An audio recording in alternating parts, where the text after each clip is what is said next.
후보자께서 대법관이 되신다면 사법부의 탈정치와 탈인임화를 위해서 많은 노력을 하셔야 된다라고 생각을 합니다. 후보자님 먼저 제청되신 것을 진심으로 축하드립니다. 오늘 이제 여러 의원님들께서 소위 후보자님이 국내 소송이나 그리고 국제 중재와 관련해서 의견서를 제출하신 것에 대해서 많은 질문을 하셨죠.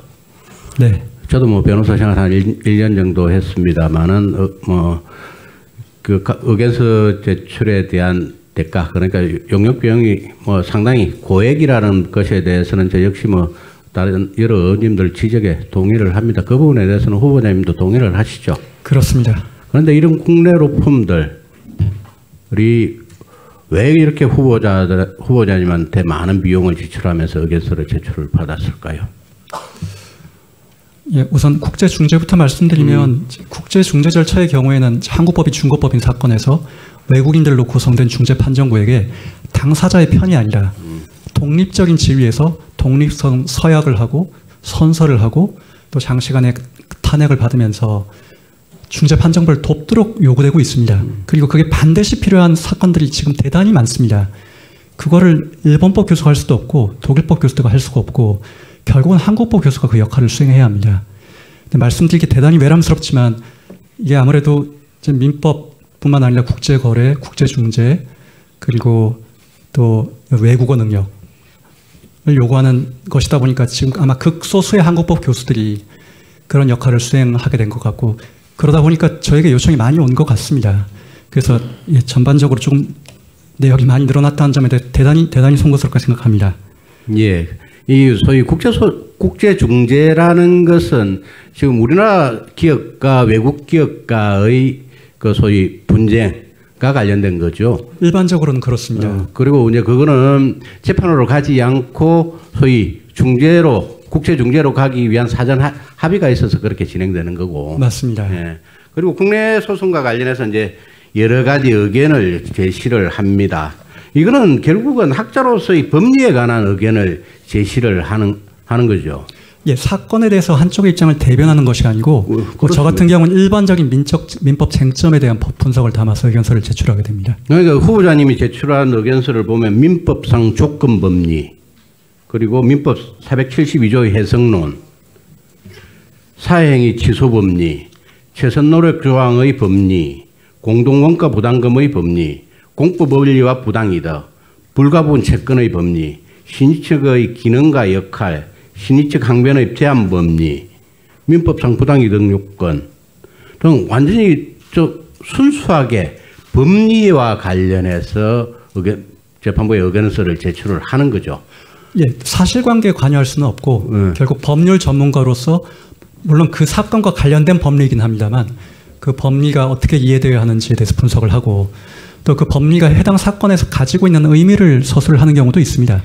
다만 그것이 누구를 이기게 해야 한다는 그런 준비 서면적인 견해하고는 조금 다른 점이 있습니다. 그러니까 뭐 어느 의원님께서는 이게 변호사법 위반 아니냐라고 말씀을 하시는데 이거는 학자로서의 법리에 대한 견해를 밝히는 거지 법률관계 문서를 이렇게 작성한 그다 소송에 있어서 법률관계 문서를 작성하는 거다 이렇게 지금까지 판단된 적이 단 한 번도 없었죠. 안 그렇으면 많은 대학 교수들이 그 민사소송이든 형사소송이든 그 민행사소송에 관한 법리에 관한 의견서를 재판 과정에서 많이 제출을 합니다. 그렇지만은 그 교수들 같은 경우는 변호사 자격증을 가지고 있는 교수들도 있지만은 후보자님처럼 그렇게 다 휴업을 하고 지금 그 겸직 금지, 영리활동 금지 때문에 다 변호사는 휴업하고 있는 상태에서 이런 의견서를 제출한 것이 단 한 번도 변호사법 위반이다라는 그런 그 문제 제기가 없었죠. 저는 그동안 잘 듣지 못했습니다. 저도 뭐 변호사 생활을 했습니다만 전혀 지금까지 단 한 번도 그런 법 이론 구성을 한 걸 들어본 적이 없습니다. 그리고 이제 그 국립대학법인 서울대학교 설립 운영에 관한 법률을 보면 소위 영리 업무 및 겸직 금지에 관한 특례 15조 2에서 이걸 겸직으로 그 법으로 허용한 것이 사회이사 하나만 이제 법으로 허용을 하고 있습니다. 그렇다면 이런 소위 의견서 제출 이런 부분들을 영리를 목적으로 하는 업무라고 볼 수는 없는 거죠. 그 부분에 대해서 생각해 보신 적 자체가 없죠. 왜 그러냐면 법무부라든지 각 정부 부처 또는 기업들이 대학 교수들에게 소위 전문가로서의 그 의견을 듣기 위해서 많은 용역 계약도 체결을 하고 연구 용역도 맡기지 않습니까? 서울대의 경우 법학과 로스쿨뿐만 아니라 다른 공과대학이라는 다른 대학들에서 역시 이런 일들이 비일비재하게 발생하고 있는 거고 그렇죠. 네, 뭐 말씀하신 것처럼 교수님들이 반복해서 책을 출판해서 인쇄를 받고 또 수많은 연구 프로젝트를 수행하고 소득을 얻습니다만 그것이 영리 업무니까 금지된다는 견해는 사실 아직 들어보진 못했습니다. 네, 뭐 저 역시 오늘 처음 듣는 그런 견해인 것 같습니다. 자, 후보자님. 지금 사법부 내 요직에 특정 연구의 출신들이 임명되고 있다는 사법국 코드화 편향성 우려에 대한 후보자의 견해는 이라고 하니까 거기에 대해서 전혀 동의하지 않는다. 법관을 이념적 편향 등의 의혹을 제기하는 것은 적절하지 않다고 생각합니다. 라고 이렇게 답변을 하셨죠. 예, 뭐 특정 연구에 소속돼 있다는 사실만으로 공정하지 않다는 평가를 하기는 좀 조심스럽다는 취지이고. 예. 예. 마지막 그런데 지금 김명수 사법부 6년 동안 많은 사람들이 사법부의 그 이념적 편향을 걱정을 해왔습니다. 그거는 후보자님께서 단순하게 법관들은 그렇지 않다라고 하는 말로 이렇게 단순하게 찰 수 있는 그런 부정할 수 있는 그런 부분들은 아닙니다. 왜 그러냐면 그 소송 당사자 중에서 많은 사람들이 내 사건의 주심 법관 재판장이 그 우리법연구회나 국제인권법연구회 소속이라는 것을 알게 되면 소위 그 이념적 편향성을 우려해서 그럼 나는 어떤